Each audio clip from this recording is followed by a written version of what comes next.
Very obvious by what your viewers have seen and what we're describing here with rockets flying everywhere. And that's, again, why we need this escalation to stop so we can get people back to the table. We're briefing the Security Council member states who obviously have a lot of influence on where this is going. So as it stands now, that's what we're doing. We're working with all those who can influence the situation and bring this violence to a stop. What message do you have to the parties in this conflagration? Well, again, obviously, stop the fighting. It's civilians who are suffering.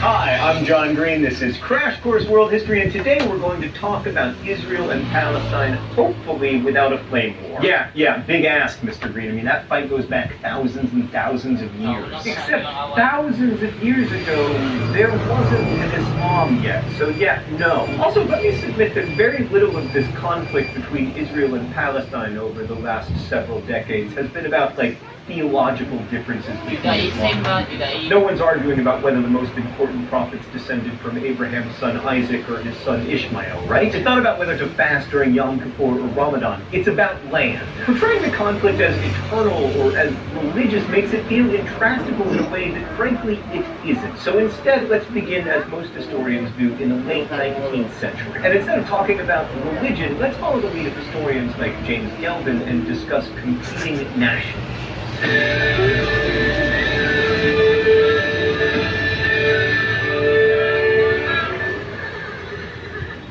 Okay, so in the late 19th century, the Ottoman Empire ruled over what we now know as Palestine. The population there, according to Ottoman records from 1878, was 87% Muslim, 10% Christian, and 3% Jewish. Everybody spoke Arabic as the daily language, and in Jerusalem, the religious populations were roughly equal. To give you a sense of life in Ottoman Palestine, an Arab Orthodox Christian musician named Wasif Jaharia grew up in Jerusalem in